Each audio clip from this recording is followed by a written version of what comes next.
Three, two, one, and we're live. Welcome to another episode of Hot Coffee Consulting. I'm joined this morning by Cadi Jones of Beeswax. Welcome, Cadi. Good morning, welcome.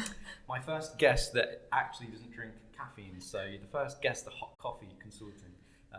Hot decaf will work. Yeah, I think we'll have to change the title for this show. So, look, thank you for joining me this morning. It's been a long time since we've sat down and spoken. I think the last time we had a in-depth conversation, you were working over at Yahoo.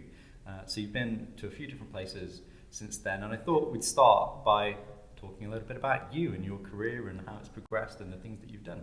Okay, no problem. Where shall I start? Just feel free to start at the very beginning. Oh gosh, I'm not sure I'll go that far back. But I studied languages, and I think when you graduate with it, I hadn't really thought about it before going to university. It's just a thing that I really loved, and I graduated, and I was like, oh wait, well I don't want to be a teacher. What am I going to do? Which languages? French and Spanish. Okay. And I thought, I'll be a professional translator. And I stayed on and I got a master's in translation. And I realised that most translation work was translating, the sort of Apple terms and conditions or your washing machine manual.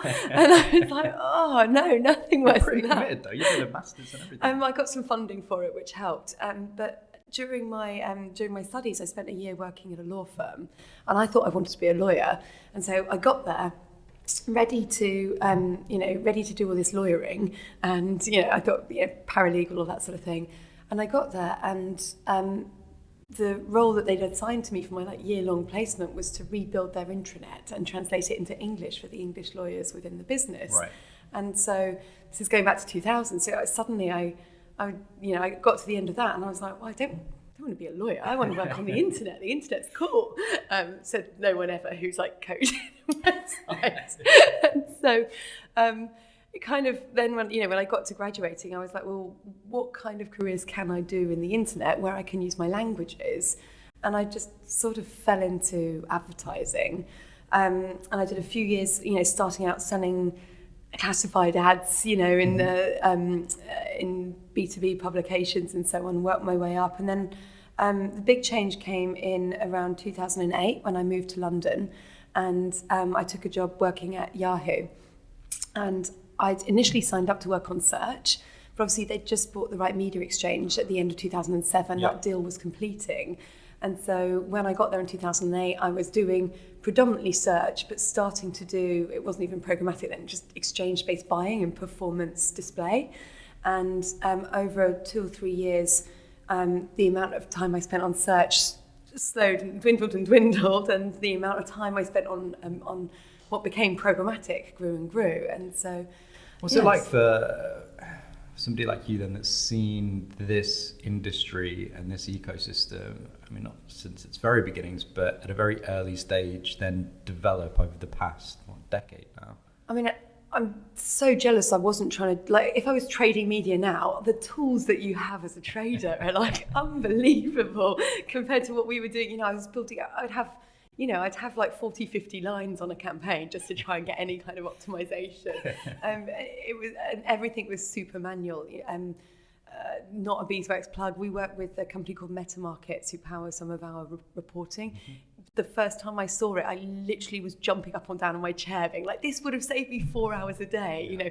You were consistently, sort of pulling reports from one platform, a different type of report, and then having to sort of do VLOOKUPs, HLOOKUPs to mesh the two reports together to then be able to pivot table. I must have spent half my day just in Excel. Yeah. And now I see you can easily push a few buttons and get that information in a few clicks. It's become much, much easier, and it's great. But at the end of the day, it's still the same kind of basics. I had to have someone explain to me, what does optimization? What do you mean I have to optimize this campaign? And they're like, well, just spend more of the money on the stuff that's working and less on the stuff that's not working. And I think, kind of growing up in it and having been hands to keyboard, you have a much better appreciation of what everyone is doing and how they're trying to. Everyone's just trying to do the best thing. They're trying to optimize. They're trying to get the best results for their customers. Yeah, it's an interesting point. I guess when you've been in the industry for as long as you've been in the industry, at some point you do just start to see those basic principles that you were kind of bred into start to take over more and more, I guess, in terms of the day-to-day conversations that you're having, and maybe the tools that you're using, or the technologies, the automation that you have to hand is a great way of implementing better processes, more efficient processes, but those principles stay the same. Yeah, exactly that. You know, the guiding principles and the direction of travel is the same, but I think you know, the world is getting smarter. The tools are getting better to enable you to be smarter, and I think that the speed of change is really incredible on that trajectory. So you're at Yahoo and you're working on exchange-based sales? So a mixture. I started out sort of running campaigns, then previously I'd always been in sales roles, started going out more with the sales team to customers, and I ended up in a kind of sales specialist role, working with a team of analysts who took over the campaign management. They were better at the optimization than me. So they took that on, and I spent more time sort of talking to customers, whether that was advertisers or folks within agencies. I moved out to Dubai to set up programmatic across Middle East, North Africa. I moved back and I wanted to try and get more breadth of European experience. So I worked across Benelux. So I was out in Belgium and the Netherlands most months. Then I moved out to the US to take the Yahoo DSP as that was launching to market. It's based out of New York, and that was amazing fun and a really sort of different pace, really different to be talking about platforms rather than media. Mm-hmm. And then I actually moved back with Yahoo. Don't ask how they signed off the relocation. I was going to say, you've been around. But moved back and was running programmatic across Northern Europe for Yahoo, the commercial side of that. So having gone into each of those different markets, different regions, what was the biggest difference, I guess, or, you know, talk a little bit about your experience. When did you go to Dubai? I was out there in 2011. And so so really quite early on. Yeah, the agency trading desks were just being set up. Rolly, who works with your UK team, moved out a similar time to me to set up I think it was AOD at the time. So like the cogs are whirring in my head. We're recording this early in the morning, just in case anyone is listening to this late in the evening and wondering why I sound like I haven't had my cup of hot coffee this morning. So yeah, it was Dubai in 2011. I think it was probably the same in a lot of places at that sort of time. I would go to one meeting and it would be, you know, what's CPM? Mm-hmm. And the next meeting would be, you know, what QPS can you handle and where's your nearest data center? And it was just a huge variety of different kind of levels of expertise. And I think that's probably the biggest change. You know, the industry has evened out. Even if you go and you're speaking to people from in a creative agency or brand direct, you know, kind of the general level of understanding is much more consistent now than it. Yeah, I'd agree with that actually. Yeah, and then you said when you moved out to New York, that was the first time there was a big step change in the way that people were talking about platforms over and above media. So that was presumably on the basis that they were a little further ahead just in terms of their overall level of sophistication, or it was a difference in... I think by that time I was looking at when did I move out there? 2013, 14. And I think that's really when the switch had fully happened. Everyone was talking about audience and that data play.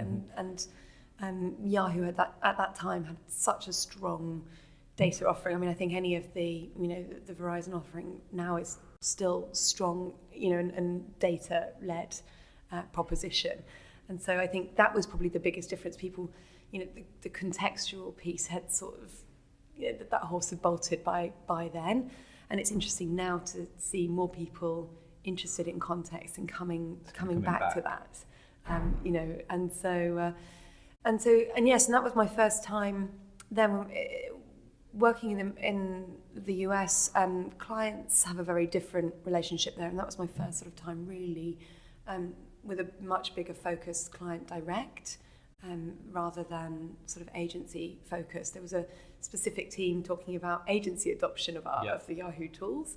And so a lot of my time was spent talking to brands who were either in-housing hands to keyboard or in-housing their contracts, and they wanted to understand why they might want to work with us. And that was in 2013, so presumably you've seen that trend just increase and go beyond the US and into the European market and beyond that. Yes, I think it's taken a bit longer to come out of the US. I think even going back to sort of 14, 15, there were already pretty big movements in that direction in the US. Mm-hmm. The sort of Pitchapalooza kind of period through that summer of 2016 again moved that on even further, and I think it's now sort of really creeping through Europe. Tends to be the direct-to-consumer sort of digital-first kind of modern new brands who seem to be embracing the kind of, I don't even know, there's so many different flavours of in-housing, but the kind of the full hands-to-keyboard piece, mm-hmm. Whereas I think the sort of in-housing of contracts, wanting transparency, I mean, that's something that has been, this agency group has spearheaded for a long time here, in terms of being more transparent and giving customers more control and more choice. So I think just the in-housing of contracts is something that we see a lot in Europe. Yeah, I agree. I'd say it's probably a hybrid model and dependent upon the advertiser, dependent upon the vertical, but certainly that in-housing of contracting, and that will, I think, for advertisers to invest more in their own data and technology infrastructure without necessarily having the full resource or capability or skill set within their own teams to then manage that on an ongoing basis. And that's kind of where we are at the minute. Advertisers will contract it. A lot of them will, with the help of agencies and consultants, design it and implement it. But then the management of that on an ongoing basis, having that really power the media and the communications process, is still something I think that they rely pretty heavily on external partners to deliver. Yeah, I think you're right. I mean, I think it depends a bit on the brand, but yes, definitely that kind of that combined that sort of strength in owning your own data and retaining that knowledge, having the ability to access and check through the systems, having your own login, being able to pull your own reports is one thing, but it's very different to actually day-to-day trafficking, optimizing campaigns. There's a couple of articles in the past couple of weeks about, I guess, the overinvestment in MarTech, because it's now, I think, according to the Gartner CMO survey, the largest proportion of, the single largest proportion of investment that CMOs are making is MarTech and technology-based investment. And the general gist of the report was that it's been oversold and that advertisers have bought too much into the power of marketing technology and not enough into the resource and the processes that sit behind that and underpin it. And then because of that, haven't been able to maximize the value of that technology. And so I don't know whether or not we're going to start to see, I mean, certainly the point of the argument in the article was we're going to see a correction in this and maybe a pullback in investment in solutions and platforms in favor of more process and resource and operational expenditure to support those solutions. I don't know if that's true, but it certainly feels like we're at a point of correction where, I guess from my perspective, I've seen advertisers and agencies make investments in technologies and in solutions and in platforms without necessarily having a plan in place or an idea as to where they want to get to. And in those cases, there is a real challenge in then operationalizing and maximizing the value of that capability. And so maybe it's more a correction in the thought process that goes behind investments in technology. Yeah, I think you're right. Do you know, are you a South Park fan? Google this after this, or I don't know if you can attach a link to it. There's an amazing episode where there are a load of gnomes who steal underpants from across South Park, and the South Park kids figure out what's going on. They go in and see the gnomes, and the gnomes are like, phase 1, collect underpants, and then they're like, but Cartman's like, well, what's phase 2? And they're like, I don't know, but phase 3 is profit. And I think it's a little bit to that. I think with everything that you're doing, you should understand why you're doing it and what the aim is and what the steps are to get to that end goal. And so I think you're right. You know, brands or agencies shouldn't be committing to technology unless they know what problem it's going to solve and how they're going to enable it to solve that problem, because tech won't solve it on its own. Otherwise, it's just a load of gnomes with a load of pants. Very, very good analogy. I'm definitely going to be far right. I'll send you that clip. And I think there's an aspect of just keeping up with the Joneses, right? I mean, you see this with the zeitgeist on MarTech and AdTech, where let's take CDP for an example. I thought you were going to do blockchain then, because that's just totally disappeared. Well, yeah, fill in the blank on the latest hot topic in advertising technology. But you know, a new piece of tech, a new acronym launches, and it's very hot, and everybody wants to be engaged with it, and all of a sudden it's on every single RFI, without, I think, too much thought going behind, to your point, what problem it is that solves, and how it would integrate and be interoperable with the wider and broader strategy of the business. Yeah. So you left Yahoo, and where did you go after? I went to set up the Pangea Alliance, based just around the corner from you. I was mostly sitting in the Guardian offices. Well, that's really interesting. So talk to me a little bit about that. Yeah, I mean, it's such a it's a sort of an amazing thing to do. I care passionately about premium publishers, premium content. I read a number of the titles within the Alliance on a regular basis, and I really wanted to be part of what they were trying to build. And it was such an honour to be part of that team with 5 really amazing brands, and seeing the continuation of that through Europe. So many alliances came together to follow the lead that Pangea had sort of started. So it was great to be able to be part of that, and now to see Pangea is still going, run out now out of the Turner offices, and to see that continue, but then sort of the next phase with the Ozone project launching. I think it's great to see more collaboration between those such great brands, and seeing that spreading to to other media, seeing what's happening with RTL Connect, and which has been going for a really long time, but then the launch of the European Broadcaster Exchange, and so on, what Global did across DAX. There's been a huge rise of what I would call alliances, and so it's great to be part of sort of what I consider the first one in the UK. You kicked off the trend. Yeah, something like that. There's something of an economic purist in me that doesn't seem to feel very comfortable with the idea of alliances, if I'm completely honest. And I think it's not in principle. I like the idea of publishers coming together, collaborating. I think they've come in for a real drumming over the past, probably decade or so. And I believe very much in a free press, and I believe very much in diversity of opportunity and quality in editorial. And so I want them to succeed. I want them to do very well.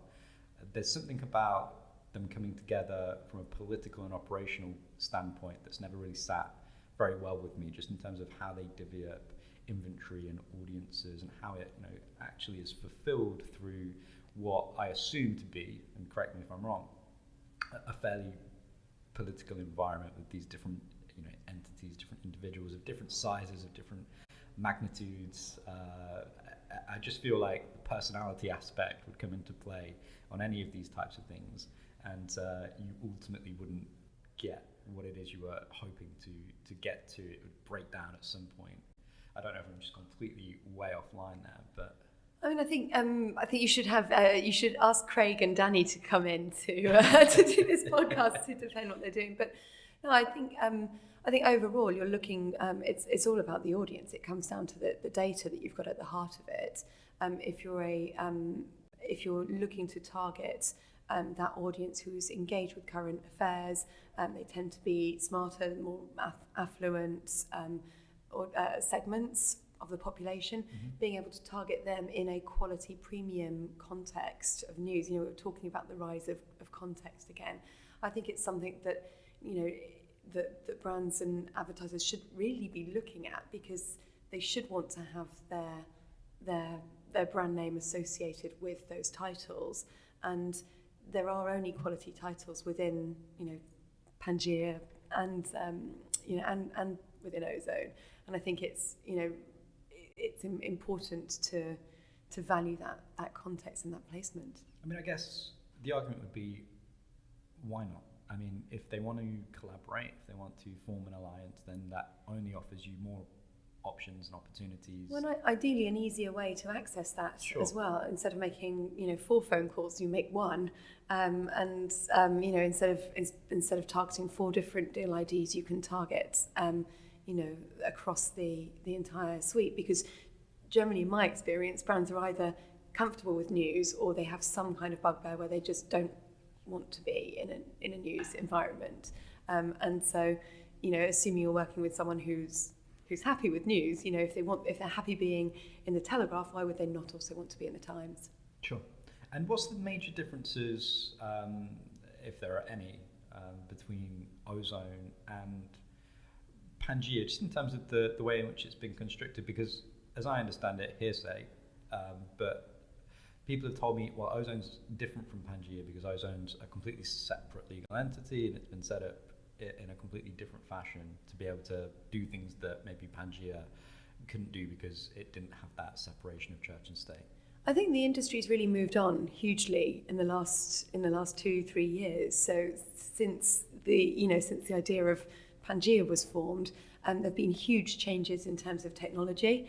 If you think about the rise of header bidding, you talked about CDPs and the changes that have gone on in the data side of things. I think there's been changes in technology, and I think there's also been changes in mindset.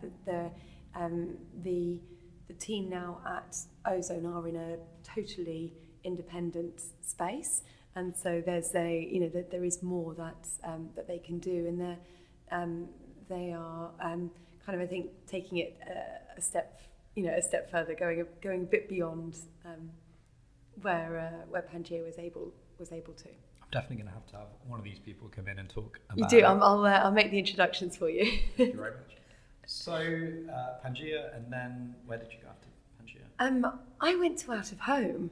So I went over to join the team at Clear Channel. Yeah. That was a really interesting move. And at the time when you moved over to Clear Channel, I was having quite a lot of discussions with out-of-home businesses from the DMP perspective, seeing them wanting to get far more integrated with data, to be able to access data and to be able to become far more data-driven in their approach.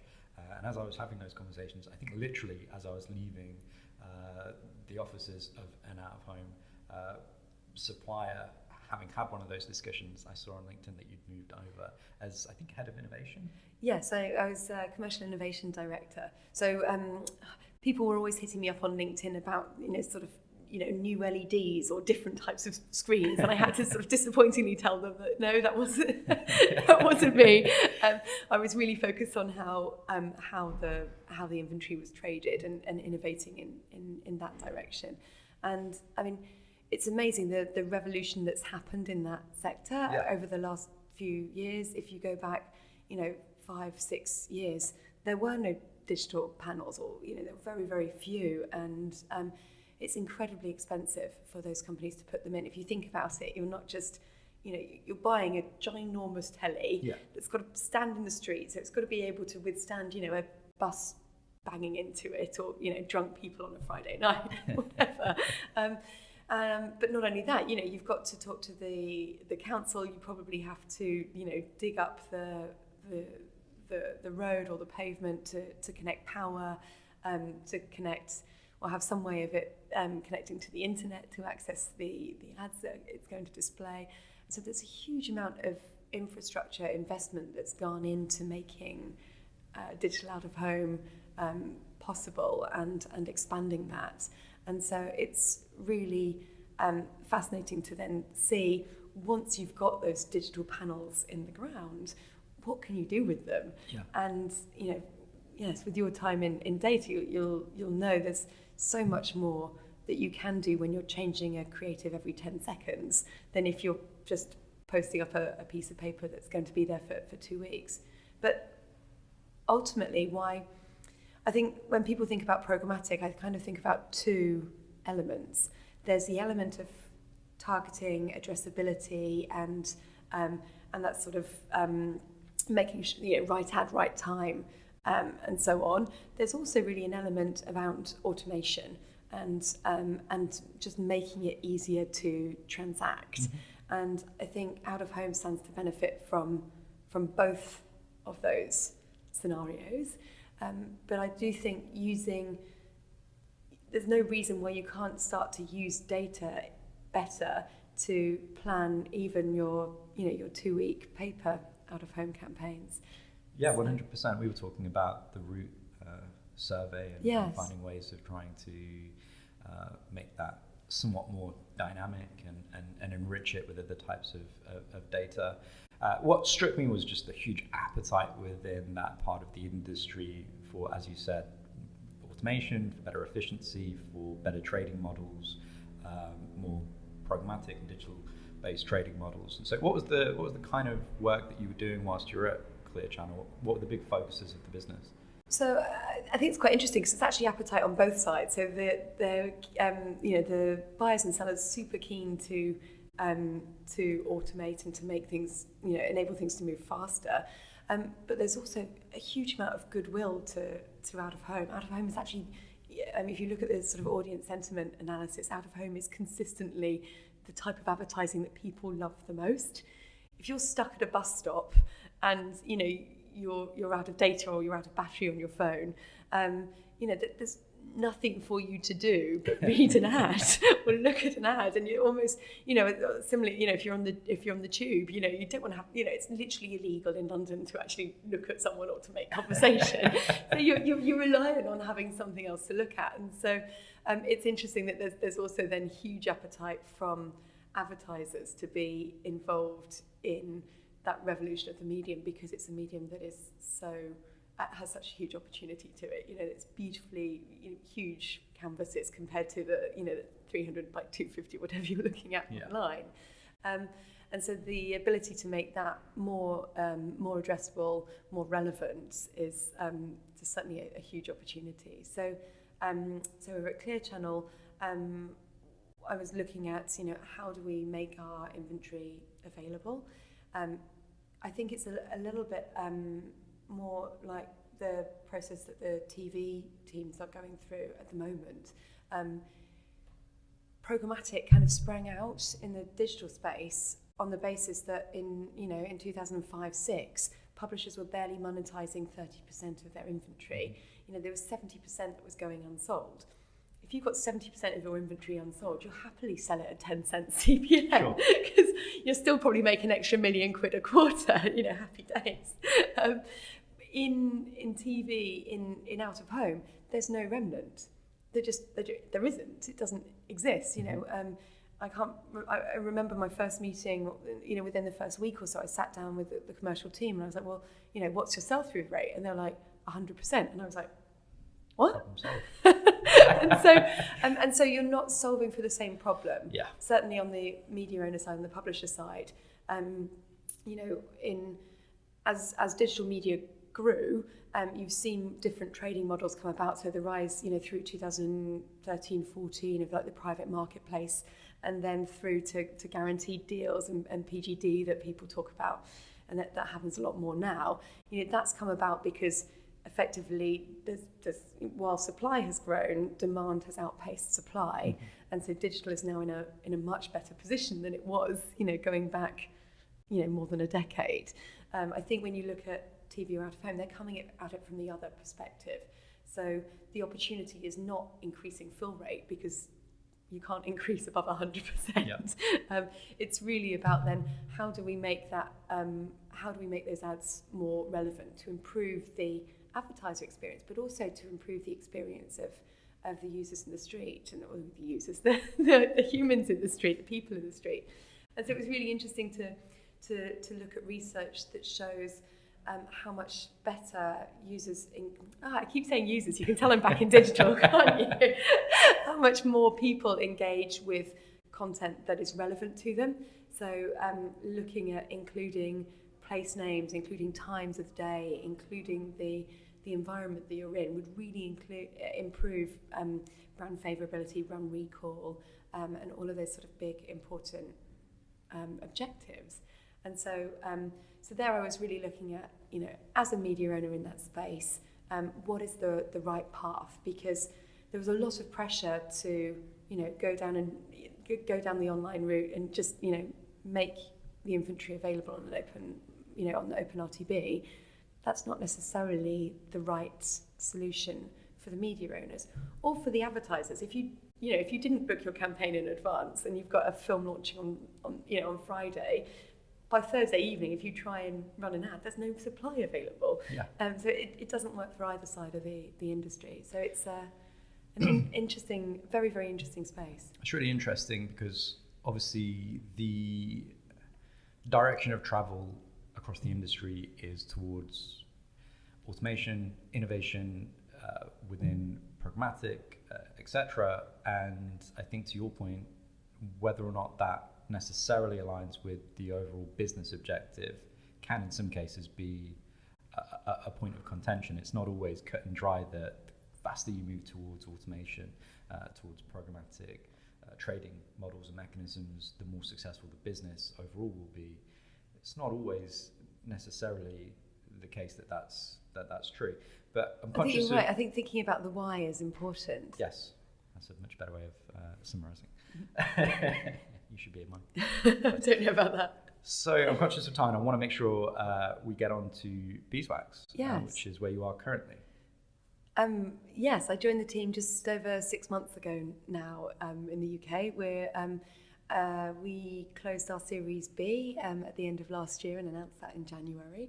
And we're growing great guns. So this is a completely new adventure for you and far more focused, correct me if I'm wrong, on the technology side of the ecosystem.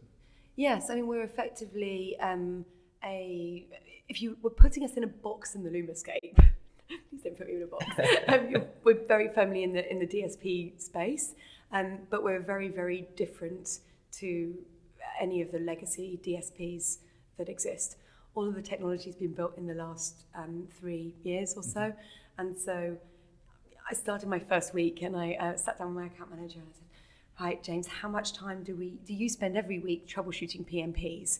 He said, none. I absolutely panicked. I'm like, oh no, I've joined a DSP that doesn't support deal IDs. What am I going to do? How do I get out of this? And he's like, no, don't panic. Everything just works.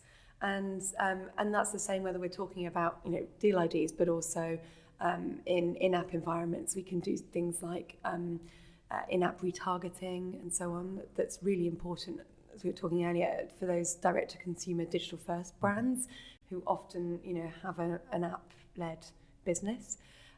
We do a huge amount of work in connected TV and that sort of space. And I think a lot of that just comes out of the fact that the technology is new. We haven't had to bolt any of these things on top. We were built on the basis that it's not necessarily a cookie that you want to decision on. It might be a mobile ID, an IDFA. It might be an IP address. It could be any other different signal that you can capture. And then I think the thing that was the biggest draw for me was around our pricing model. So we don't charge a percentage of media. Okay. I can see your face, you're Shock. like mind blown. We charge a fixed monthly fee based on the amount of bid requests, the volume of bid requests that your bidder is able to handle. So because we don't have seats, each customer, we build a whole new DSP, a whole new instance of the DSP for each customer. Mm-hmm. So each customer can decide exactly what supply they want access to. And based on that volume of supply, based on the volume of bid requests, we charge a fixed monthly fee. And that, for me, is really fair.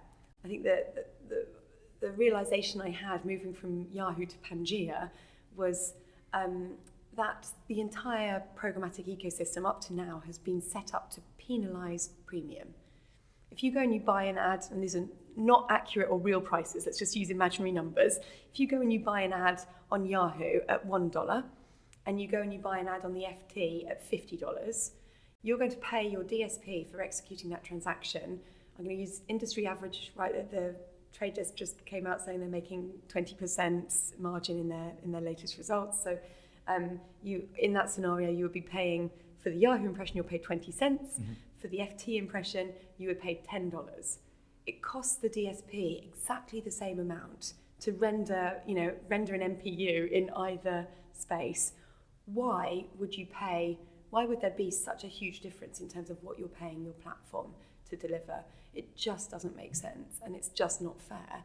And I think it's a if you're a brand who cares about publishers and who wants to be making sure the biggest part of their budget is being used on working media, paying a percentage of media to your platforms just is not fair.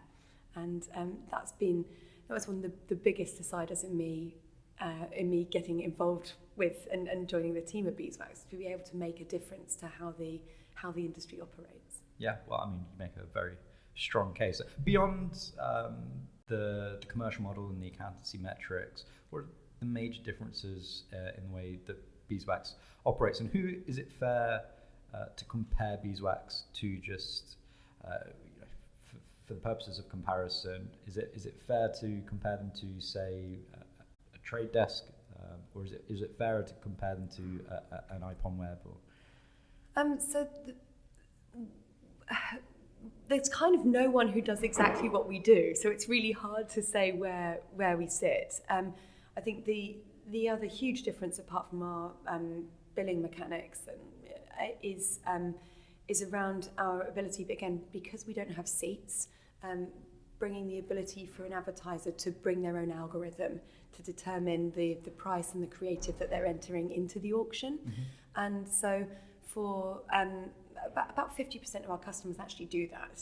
I was staggered by that number. I just can't believe that 50% of people have a data science team and want to do that. But especially in that digital first kind of brand, most people actually do have data science teams. They use them to improve their products. Why would they not use them to also improve their media and their marketing? And so I think if people you can use us as an out-of-the-box DSP.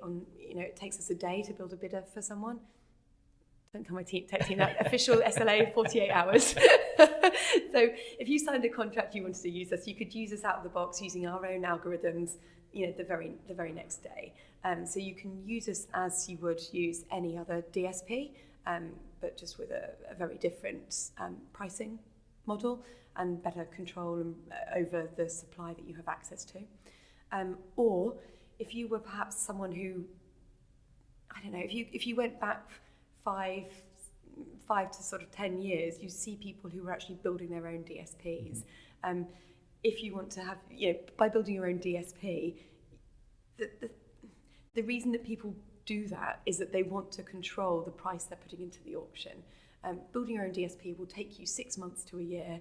It's incredibly costly and slow moving. So the idea of the bidder as a service kind of proposition that Beeswax brings to market is that, don't build your own DSP. We'll do all of the boring stuff for you. That's not the official tagline. But if you think about the components of a DSP, it's connection into supply. It's your access to the auction house, getting into the right room where the right thing is being auctioned, and the ability to put your hand up. If you want to be the person if you want to call out the number yourself and determine what that number is yourself, you can do that with us. Or if you want to, you can use us as a regular DSP and we'll call out a number for you.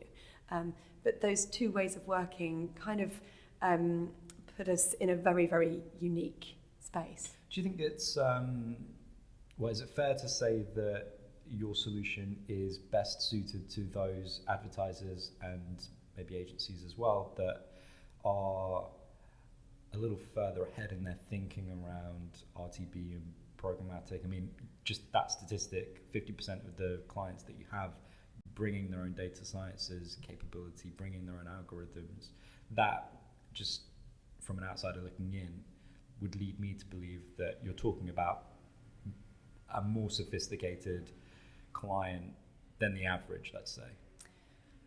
I think yes and no. The clients who go on to build their own algorithms, yes, they do tend to be much more sophisticated, and they tend to have sort of, hit the maximum capacity of what they can achieve on DV360 or another DSP. They want to do something a bit more special. They'll work with us for that reason. The other reason is that there's someone with very unique data. And right now, if you're using a DSP with seats, your conversion data will feed into the single optimization layer that sits under the entire DSP. So even if I'm not making any casting aspersions about anything they're doing there. There are, firm Chinese walls between each seat, definitely. But the platform learns, what makes if you've got BMW and Mercedes on the same platform, and the traders set up both campaigns for both customers trying to drive test drives for a new luxury sports car. That platform learns what makes a conversion, or what makes a click, what makes a conversion for a luxury automotive customer, and that feeds into their algorithm. So we have some customers who want to build their own algorithm just because they don't want to give their data to their customers.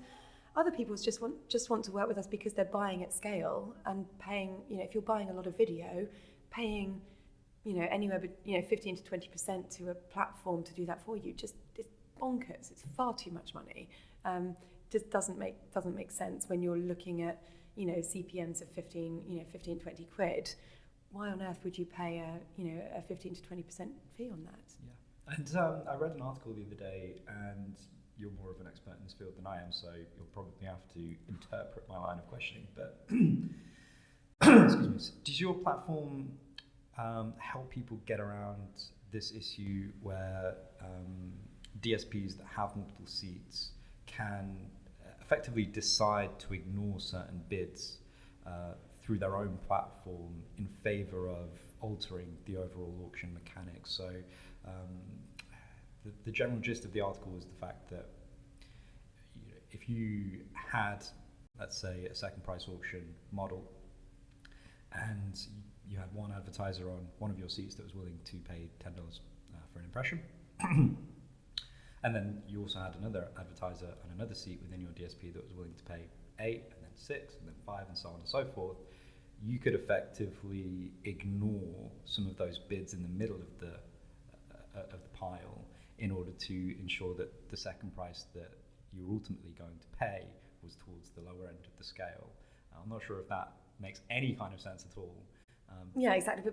But yes, you're right. Because you have your own instance of the bidder. If you want to bid, your bid goes into the auction. There's no way that we don't take a percentage of media, and so there's absolutely zero interest for us in skewing the auction. Similarly, because we're not involved in the supply side, we're purely focused on the demand side. Mm-hmm. We don't care who you buy from. There's been a lot of coverage about if you're on a particular platform that has both a buy side and a sell side. There's a few people we're talking about. Your supply will just automatically get routed to your demand will get routed to their supply. As soon as you stop taking a percentage of media, you start acting more fairly in the best interests of each individual customer. Great. I think that's probably a very good place to leave things. Thank you. I've enjoyed this morning so much. What a good conversation. No, thank you very much, Cadi. Appreciate it.